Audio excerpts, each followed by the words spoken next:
Aku pengen nanya sama Kak Haiko nih ya. Kamu itu tipikal orang yang kalau makan pemilih atau apa aja dimakan selama sehat dan enak? Aku sih ikan sih. Enggak, Haiko. Ya. Saya nanya Haiko, bukan Jaiko ya.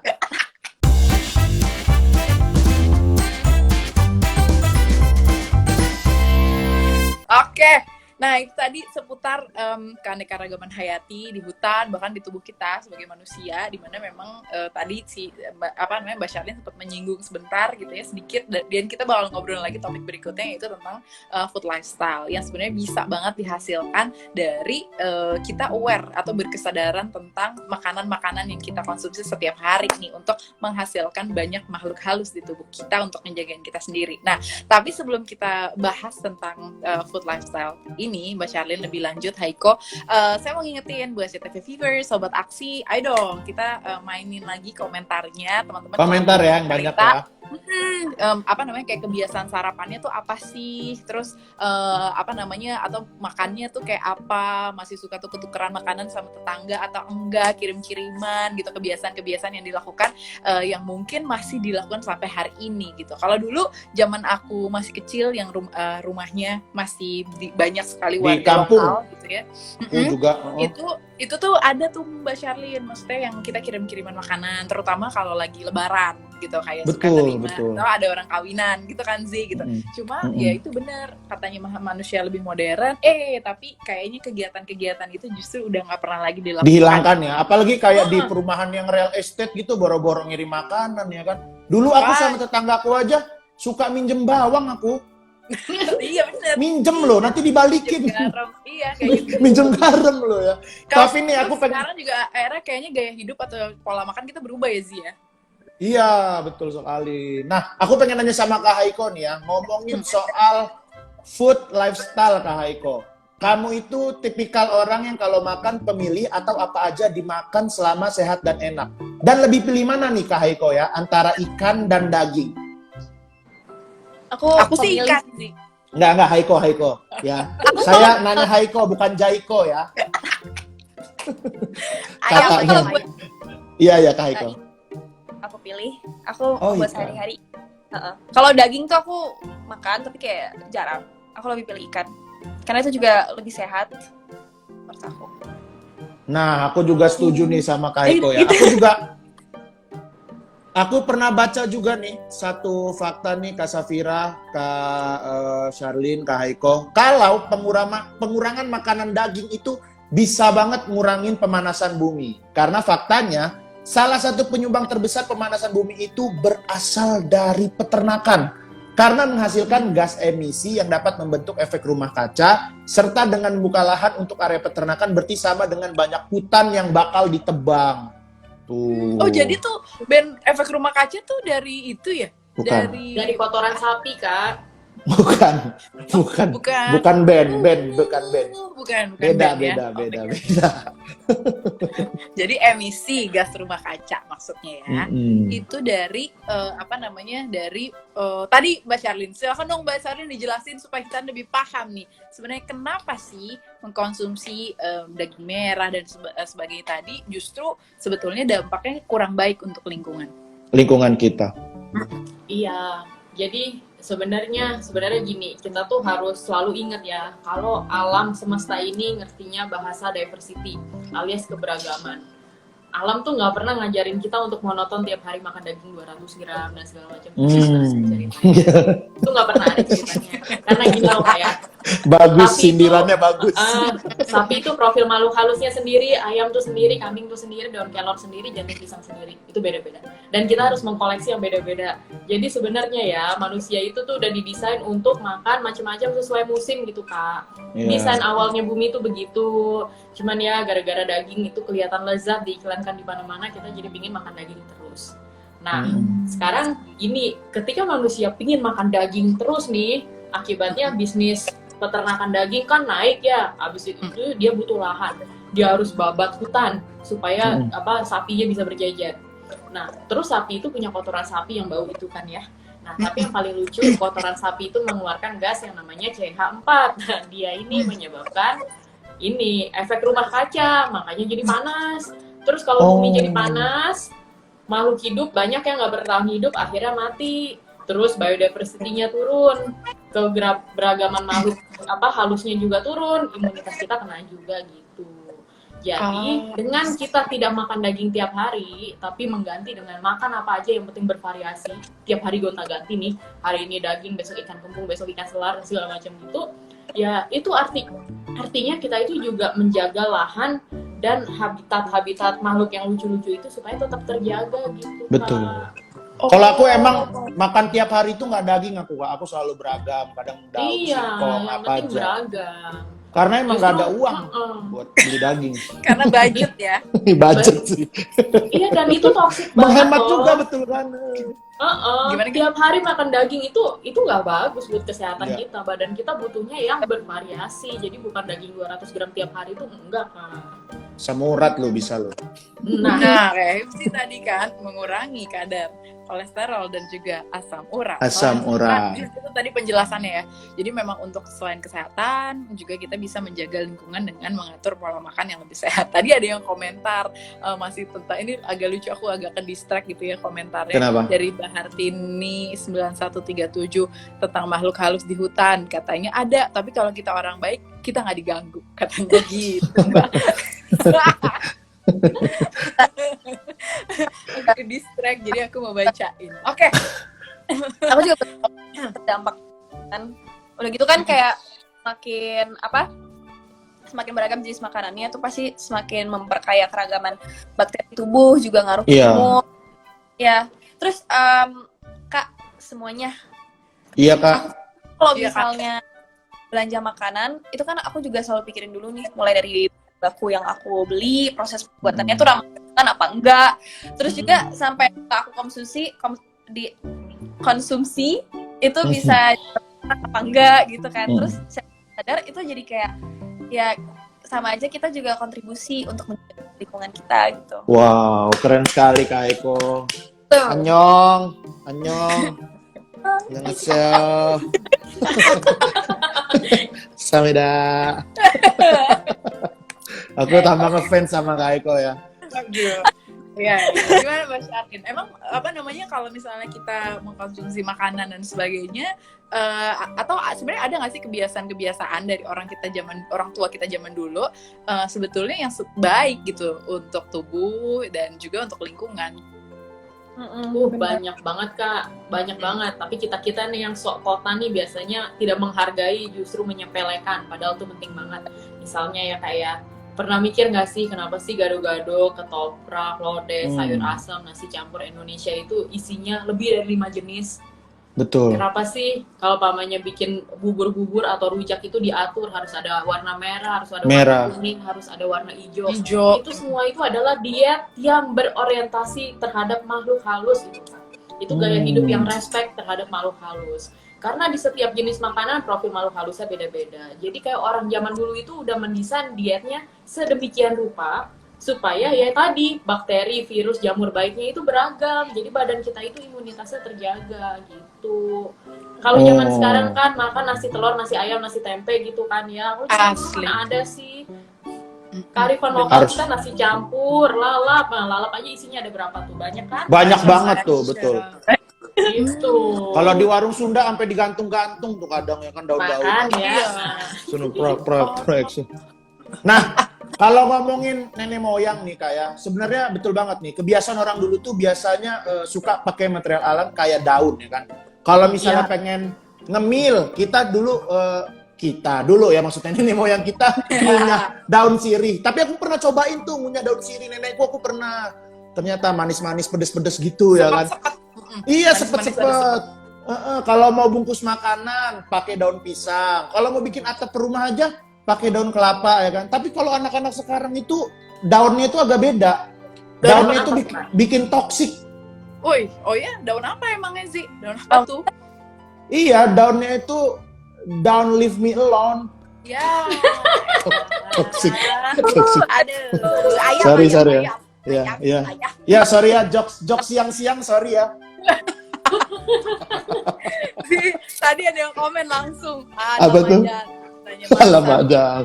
Aduh. bawang dipinjam-pinjam kata Talaga Warna tuh tadi Talaga Warna. Aduh. Bener, aku minjem bawang tuh. Besoknya dibalikin. Balikinnya cabe Oh, tapi. oke, ini menarik nih ya. Aduh, lumayan lah Zi ya. Jadi kita Lumayan lah. apa tadi down Don't leave me alone. Toxic relationship. Sungguh toxic relationship. Nah, Apa-apa namanya, toxic, apa-apa buat- toxic. buat SCTV Viewers juga tadi ada yang cerita nih, ada yang mau komen juga. Tadi dia bilang di rumah saya masih suka tuker-tukeran makanan. Terus ada juga yang bilang kalau sampai sekarang masih dilakukan tapi hanya tetangga-tetangga dekat saja.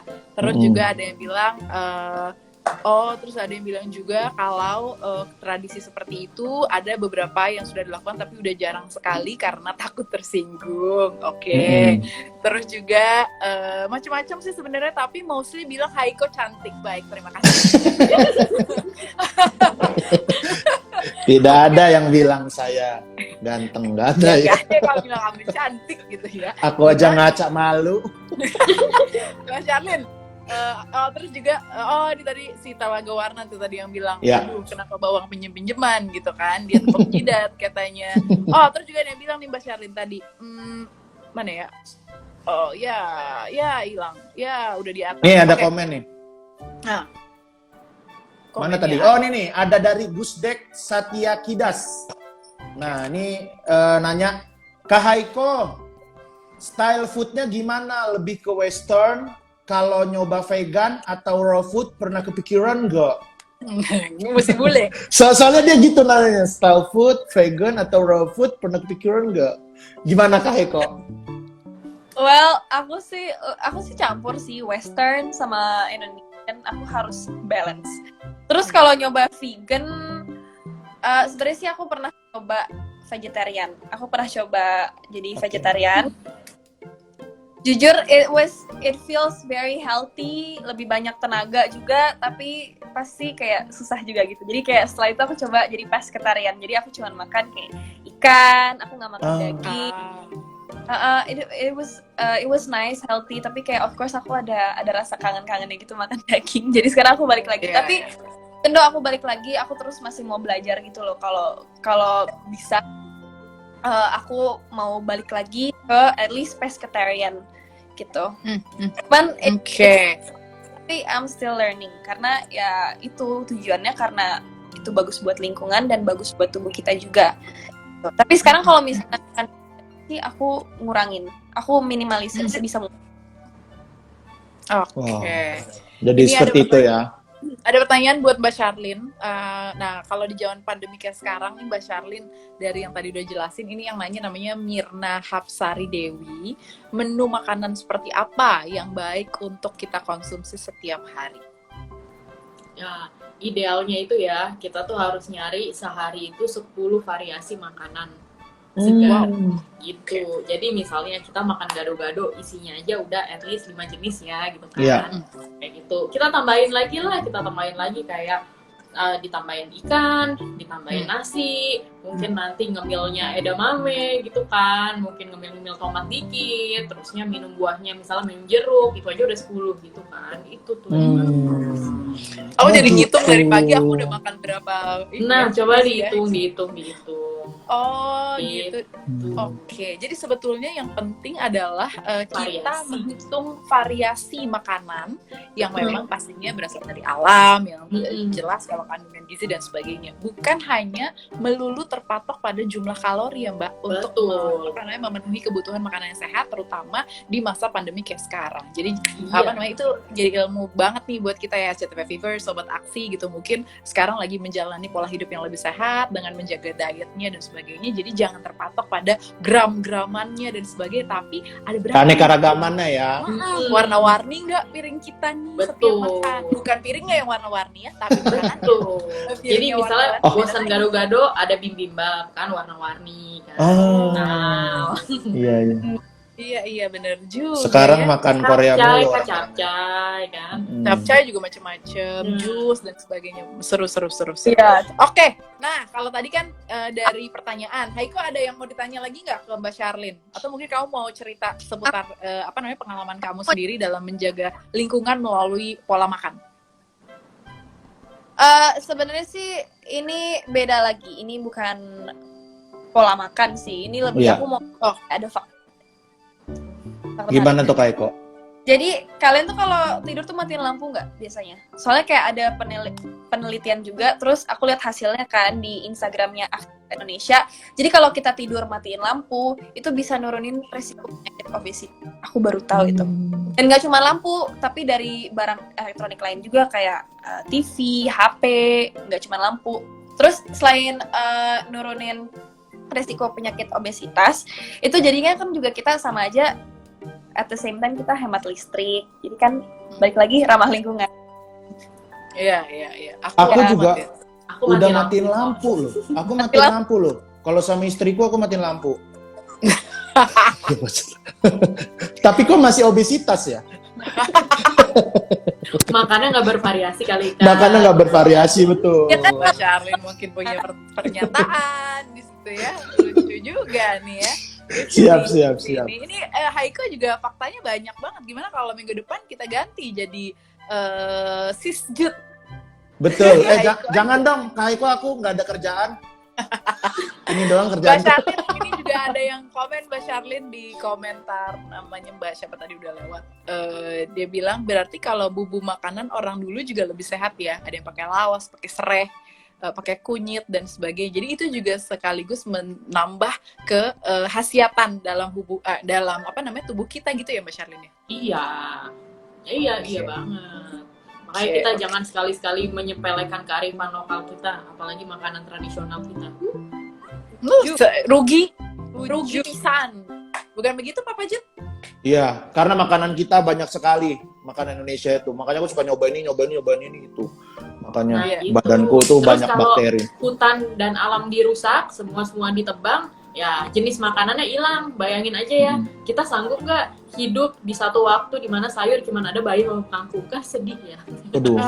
Apalagi cuma kangkung doang, lemes banget hidup kita bakalan. Nah kan, kita kan butuh pete ya kayak jengkol. dan Betul. jahe. Enak tuh ya digorengnya. Mbak Charlene, ada tips nggak buat kita nih semuanya di sini yang mungkin belum terbiasa untuk nyampurin semua banyak gitu ya, piringnya belum warna-warni karena makanan. Langkah sederhana aja untuk memulai. Ada tips nggak Mbak? Langkah sederhana, ya beli makanan jadi aja Kak. Beli makanan jadi aja. Beli Simpel ya aja yang udah ternyata. gado-gado kan pecel. Oh, oke. Iya.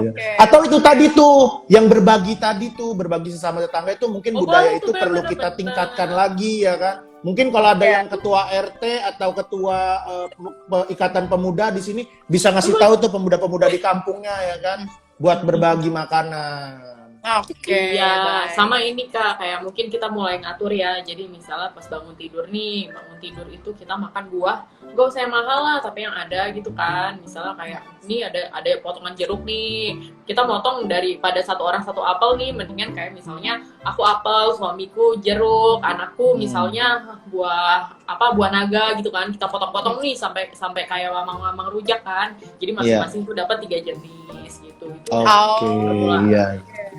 Oke, jadi emang sebenarnya bisa dilakukan dari mulai makanan pertama tuh ya, dari mulai sarapan, mulai dihitung, bisa dilakukan dari awal, dibikin jadwal beragam. makan apa, besok supaya kita lebih tahu gitu, supaya bisa terukur kira-kira udah ada perkembangannya belum nih, karena balik lagi bukan cuma sekedar baik untuk tubuh, tapi juga akan lebih baik lagi kalau kita bisa menjaga lingkungan melalui makanan-makanan yang kita konsumsi. Mantap. Nah, kalau itu kan tadi cerita dari Mbak Charlene, Mbak Haiko juga udah cerita, Papa Jun juga udah memberikan fakta-fakta gitu ya. Iya. Nah, mungkin sekarang Haiko sama Mbak Charlene bisa ngajakin SCTV Vivers, Sobat Aksi di rumah untuk kita sama-sama yuk jaga lingkungan gitu dengan hal-hal yang mungkin biasa teman-teman lakukan. Silakan, Haiko duluan. Jadi aku mau ajakin semua untuk apa yang kita bahas tadi. Kalau bisa diikutin, kita coba untuk kurangi makan daging, kita kalau tidur matiin lampu. Kita juga menjaga lingkungan kita, kesehatan bagi kita juga, dan kebaikan buat lingkungan kita juga. Terus aku juga mau info nih, nanti aku kan bakal posting lingkungan versi aku sendiri. Jadi SCTV First, Sobat Aksi bisa lakuin juga dengan versi kalian sendiri. Jadi kalian tinggal tulisnya dengan hashtag cerita kita dan juga tag Aksi Kita Indonesia. Pokoknya jangan lupa Ya, dari Kak Sharlyn, ada pesan-pesan Iya, Kak Sharlyn? Jadi terakhir aku tuh mau ngingetin aja kalau yang layak hidup itu nggak cuma kita tapi makhluk halus tak kasat mata juga gitu. Jadi kita harus menjalani kehidupan yang lebih respect dan berorientasi terhadap makhluk halus. Caranya simple, itu alam, hutan jangan dibakar-bakar, jangan dirusak. Abis itu kita kalau pamenya diet harus tinggi variasi. Nah, terus kalau pamenya ingin mempelajari lebih lanjut nih tentang makhluk halus tak kasat mata tuh apa, itu sebenarnya videonya udah lama ada di Aksi Kita Indonesia ada. Kalau mau kepo-kepo cerita animasinya di Nusantix juga ada. Tapi yang pasti ini era baru ya kakak-kakak semuanya, karena setengah dari kita adalah makhluk halus. Tanpa mereka kita mati, maka kita harus jaga mereka dan tempat tinggalnya gitu. Yes. Gokil. Luar biasa sekali ya Kak Safira, Kak Haiko, Kak diskusi kita hari ini, dan mantap sekali. Aku juga nggak mau kalah nih ya, nanti aku pengen ikutan posting kayak Kak Haiko, tapi buat diskusi sekarang sayang banget kita harus berpisah. Terima kasih kakak-kakak semua sudah diskusi hari ini. Makasih. Terima kasih. Dan ngobrolin cerita Makasih, Kak Safira. kita. Iya. Terima kasih Haiko, terima kasih juga Papa Jo, terima kasih Hipzi, terima kasih buat SCTV Viewers, buat Sobat Aksi, dan yang pastinya informasi dari Mbak Sharlyn, Haiko tadi. Mudah-mudahan kita bisa punya insight baru nih ya tentang gimana caranya kita menjaga lingkungan. Nah, tentang fakta deforestasi tadi ya, dari datanya KLHK yang sampai 75% gitu ya penurunannya, itu satu hal yang insya Allah masih terus gitu, dan kita masih terus mengupayakan bahwa yuk kita jaga hutan Indonesia, karena di sana banyak banget keanekaragaman hayati nomor 1 bahkan di dunia, dan manfaatnya buat tubuh kita. Tanpa keanekaragaman hayati yang di hutan, nanti dia pindah nempel di kita gitu ya, kita nggak punya makhluk halus lagi di tubuh kita, berbahaya buat kelangsungan hidup pastinya. Dan yang pastinya terima kasih teman-teman yang sudah menyaksikan. Mbak Sharlyn, terima kasih ya sekali lagi. Terima kasih Mbak Sharlyn, Kak Haiko. Makasih kakak-kakak semuanya. Terima kasih, tetap sehat juga. Dan yang pastinya teman-teman SCTV Viewers, Sobat Aksi, tetap jaga protokol kesehatan ya.